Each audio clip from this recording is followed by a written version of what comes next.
Hi friends, நம்மளோட topic என்னன்னு பார்த்தீங்கன்னா ஜா கப்ளிங்கோட ஒர்க்கிங் பார்க்க போகிறோம்.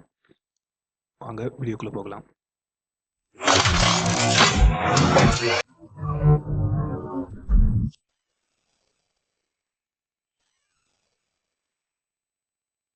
ஃபஸ்ட்டு ஜா கப்ளிங்கோட யூசேஜ் பார்த்துருவோம். ஜா கப்ளிங் வந்து பார்த்தீங்கன்னா 3 பீஸாக இருக்கும். அதாவது 2 ஹப்பு, ஒரு புஷ்ஷு. ஓகேவா? புஷ்ஷுனா அதாவது அந்த ஸ்பைடர். ஓகேவா? இது என்ன பண்ணுவாங்கன்னா, இந்த ஹப்பு வந்து ஒரு டிரைவ் சைட்லேருந்து இன்னொரு ட்ரிவன் சைடுக்கு பவரை டிரான்ஸ்மிட் பண்ணும். அதாவது டிரைவ் சைடுனா மோட்டர் பக்கத்தில் நம்ம ஃபிக்ஸ் பண்ணியிருக்க ஹப்பு, ட்ரிவன் சைடு பார்த்தீங்கன்னா நம்ம கியர் பாக்ஸோ இல்லைனா ஷாஃப்டோ அதில் ஃபிக்ஸ் பண்ணியிருக்குது. ஓகேவா? இதில் வந்து அதாவது டிரைவ் சைட்லேருந்து ட்ரிவன் சைடு பவர் டிரான்ஸ்மிட் ஆகும்போது இருக்கிற அலைன்மெண்ட் இஷ்யூ, அதே மாதிரி வைப்ரேஷன், இந்த மாதிரி எதாவது இருந்துச்சுன்னா அது எல்லாத்தையுமே அதை அப்சர்வ் பண்ணிக்கணும். அதே மாதிரி பவரை வந்து ஸ்மூத்தாக ட்ரிவன் சைடு வந்து ட்ரான்ஸ்ஃபர் பண்ணணும். ஓகேவா? இதுக்காக நம்ம இதில் வந்து கப்ளிங் யூஸ் பண்ணுவோம். ஓகேவா? அதே மாதிரி ஜா கப்ளிங்கோட யூசேஜ். ஓகேவா? இதை வந்து ஜா கப்ளிங்னு சொல்லலாம், இல்லை ஸ்பைடர் கப்ளிங்ட்டும் சொல்லலாம். ஓகேவா? இதை பார்த்தீங்கன்னா இந்த கப்ளிங் வந்து மோஸ்ட்லி வந்து நம்ம இண்டஸ்ட்ரியில் வந்து அதிகமாக யூஸ் பண்ணுவோம். இதோட முக்கியமான பெனிஃபிட் அப்படி என்னன்னு பார்த்தீங்கன்னா, அதாவது இதோட டிசைன் பர்பஸ் அப்படி என்னன்னு பார்த்தீங்கன்னா, அதிகமாக டார்க் கெப்பாசிட்டி தாங்குற மாதிரி இருக்கணும். அதே மாதிரி மிஸ்அலைன்மெண்ட் இருந்துச்சுன்னா அதை வந்து மேனேஜ் பண்ணி கொடுக்கணும். அதே மாதிரி வைப்ரேஷனை அப்சர்வ் பண்ணிக்கணும். ஓகேவா? இதை பார்த்தீங்கன்னா ஆங்குலர் ஷாஃப்ட் மிஸ்அலைன்மெண்ட் பார்த்தீங்கன்னா 1 டிகிரி இருந்துச்சுன்னா வந்து இது வந்து 1 டிகிரிக்கு உள்ளே இருந்துச்சுன்னா அது மேனேஜ் பண்ணி கொடுக்கும். அதே மாதிரி பேரலல் மிஸ்அலைன்மெண்ட் பார்த்தீங்கன்னா 0.015 இன்ச்சு அப்படின்னா 0.3 அவ்வளோத்துக்குள்ளே இருந்துச்சுன்னா அதை வந்து மேனேஜ் பண்ணி கொடுக்கும். ஓகேவா? ஓகே, இதுதான் லவ் ஜா கப்ளிங். ஓகேவா? இது ஹப்பு, இது ஜா, இது ஸ்பைடர். சேம் அதே மாதிரி இந்த பக்கம் இது ஜா, இது ஹப். ஓகேவா? இது வந்து மொத்தமாக 3 பீஸ். ஓகேங்களா? இது பார்த்தீங்கன்னா இது வந்து டிரைவ் சைடு ஃபிக்ஸ் பண்ணியிருப்போம் அப்படின்னா இதை நம்ம ட்ரிவன் சைடு ஃபிக்ஸ் பண்ணியிருப்போம். ட்ரிவன் சைடு வந்து கியர் பாக்ஸோ இல்லைனா ஷாஃப்ட் எதுலேயும் ஃபிக்ஸ் பண்ணியிருக்கலாம். ஓகேவா?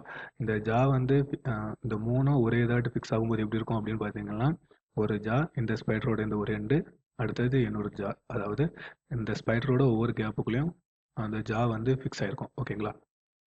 இந்த ஹப் எப்படி ஒர்க் ஆகும் அப்படின்னு பார்த்தீங்கன்னா, டிரைவ் சைட்லேருந்து ட்ரிவன் சைடு பவர் ட்ரான்ஸ்ஃபர் ஆகும்போது இந்த ஹப் ரொட்டேட் ஆகும். ரொட்டேட் ஆகும்போது லோடு வந்து இந்த புஷ்ஷில் இந்த ஏரியாவில் ஆக்ட் ஆகும். ஓகேவா? அதுக்கடுத்து தான் நமக்கு இந்த ஜா வந்து இந்த ஏரியாவில் இருக்கும். ஓகேவா? இந்த ஏரியாவில் இருக்கும்போது ரொட்டேஷன் ஆகும். ரொட்டேஷன் ஆகி பவர் வந்து நமக்கு டிரைவ் சைட்லேருந்து ட்ரிவன் சைடு ட்ரான்ஸ்ஃபர் ஆகுது. ஓகேவா? இதில் ஒரு பெனிஃபிட் அப்படின்னு பார்த்தீங்கன்னா, அதாவது டிரைவ் சைட்லேருந்து ட்ரிவன் சைடில் ஏதாவது மிஸ்அலைன்மெண்ட், அதாவது கொஞ்சோண்டு அலைன்மெண்ட் வேரியேஷன், அதாவது பேரலல் அலைன்மெண்ட் வேரியேஷன் இருந்துச்சுன்னா அதை வந்து இந்த ஸ்பைடர் வந்து அதை அப்சர்வ் பண்ணிக்கும். ஓகேவா? அதே மாதிரி இன்னொரு முக்கியமான பர்பஸ் என்னன்னா, டிரைவ் சைட்லேருந்து ட்ரிவன் சைடுக்கு டெம்பரேச்சரையும் ட்ரான்ஸ்ஃபர் பண்ண விடாது. ஓகேவா?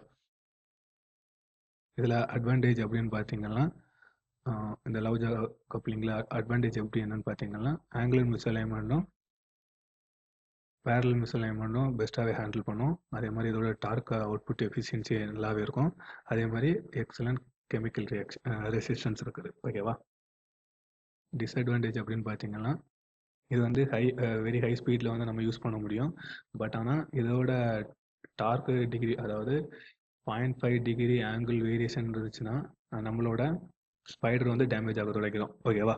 0.5 டிகிரியை விட கம்மியான அலைன்மெண்ட்டுக்குள்ளே இருக்கணும். அதாவது ஆங்குலர் மிஸ்அலைன்மெண்ட்டும் பேரலல் மிஸ்அலைன்மெண்ட்டும் 0.5 விட கம்மியாக இருந்துச்சுன்னா நம்மளோட ஸ்பைடரோட லைஃப் நல்லாயிருக்கும். இல்லை அதோட கொஞ்சம் மிஸ் ஆகி நம்மளோட ஆங்கிள் வந்து சரி நம்மளோட டிகிரி வந்து 0.5 விட அதிகமாக அப்படி ஆயிடுச்சுன்னா ஃபஸ்ட் நமக்கு டேமேஜ் ஆகிறது வந்து ஸ்பைடர் தான் டேமேஜ் ஆகும். இதனால் வந்து டார்க் அவுட்புட் வந்து கரெக்டாக இருக்காது. ஓகேங்களா? இதுதான் இதில் இருக்க ஒரே மைனஸ் பாயிண்ட். அதாவது அலைன்மெண்ட் கொஞ்சம் மிஸ் ஆகுனா கூட நம்மளோட ஸ்பைடர் வந்து டேமேஜ் ஆக தொடங்கிடும். டிரைவ் சைடுக்கும் ட்ரிவன் சைடுக்கும் நம்ம கனெக்ட் பண்ணும்போது அதோட வந்து டிகிரி வந்து ஸ்பெக்குள்ளே மெயின்டைன் பண்ண பார்க்கணும். அவுட் ஆஃப் ஸ்பெக்கில் போச்சுன்னா ஃபஸ்ட் நமக்கு ஐடியா வாங்குறது நம்மளோட ஸ்பைடர் தான். இந்த வீடியோ பிடிச்சிருந்தா நம்ம சேனலை லைக் பண்ணுங்கள், ஷேர் பண்ணுங்கள், கமெண்ட் பண்ணுங்கள். நம்ம சேனலை சப்ஸ்கிரைப் பண்ணுங்கள். தேங்க்யூ.